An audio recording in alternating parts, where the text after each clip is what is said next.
Naveen Ram Singh controversy గురించి మాట్లాడమంటున్నారు. Actual కొన్ని రోజుల క్రితం లిటిల్ కృష్ణ గురించి రీల్ చేయాలని చెప్పి కొంతమంది ఇన్ఫ్లుయెన్సర్స్ ఫాలోవర్స్ పెట్టారు. బట్ నేను రెస్పాండ్ అవ్వాలి. రీజన్ ఏంటంటే మనం పర్సనల్గా ఏమైనా పంపించాలి తప్ప అకౌంటబిలిటీ లేని చోట క్రౌడ్ ఫండింగ్ అనేది మనం చేయకూడదు, రీల్స్ చేయకూడదు అనేది నా ఒపీనియన్. అండ్ దట్టు ఫారెన్లో ఏమైనా మంచి థింగ్స్ జరుగుతున్నాయి చూడండి అంటే ఇలాంటి పత్యాపారాలు ఏమున్నాయి చూసి మన ఇండియాలో రెప్లికేట్ చేస్తూ ఉంటారు.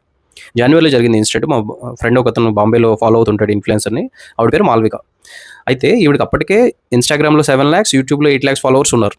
వాళ్ళ మదర్ జనవరిలో క్యాన్సర్తో ఇది అవుతున్నారని ఇంపాక్ట్ గ్రూప్లోనే 40 lakhs రేస్ చేశారు within no time. February 10th వాళ్ళ మదర్ ఇదయ్యారు. 14th ఇవిడి వ్యాలంటైన్స్ డే సెలబ్రేషన్స్లో ఉంది. You can understand, people question చేశారు, నో రెస్పాన్స్, నో అకౌంటబిలిటీ. అలానే ఫారెన్లో జరిగినప్పుడు ఇంటర్వ్యూస్లో కొంతమంది చెప్పింది ఏంటంటే ఇనీషియల్గా వాళ్ళు మంచి ఇంటెన్షన్తోనే స్టార్ట్ చేస్తారు, కానీ రిక్వైర్మెంట్ ₹100 ఉంది, బట్ 130, ₹150 వచ్చేసినాయి క్రౌడ్ ఫండింగ్లో. అయిపోయింది కదా. సో పైన ₹50 చెరో సగం తీసుకుంటే తప్పేంటనే ఒక మోరల్ జస్టిఫికేషన్లోకి వెళ్ళిపోతారంట. సో మేబీ ఈ కేసులో కూడా అదే జరిగిందా, లేదంటే వీళ్ళు ప్లాన్డ్గా చేశారా, వీ డోంట్ నో. పేరెంట్స్ అయితే 30 lakhs వరకు పీఆర్కి ఇచ్చాము అతనికి అంటున్నారు. బట్ అగైన్ కేసులు పెట్టి తేల్చేది ఏమి ఉండదు ఇందులో, బికాస్ ఈ చాలా పకడ్బందీగా చేస్తారు. అకౌంటబిలిటీ అనేది ఫిక్స్ చేయలేం ఈ పర్సన్కే వెళ్ళి డబ్బులు అని చెప్పడానికి. బట్ మీకు చెప్పాలనుకునేది ఏంటంటే మీరు డబ్బులు ఇచ్చిన ఏం వేస్ట్ అవ్వలేదా, బాబుకి ఇంజెక్షన్ వస్తుంది, సరే ఇంకా పైన వాళ్ళు ఏమైనా తీసుకున్నారంటే ఇంకా వాళ్ళ కర్మ. We can't do anything. Follow me for more.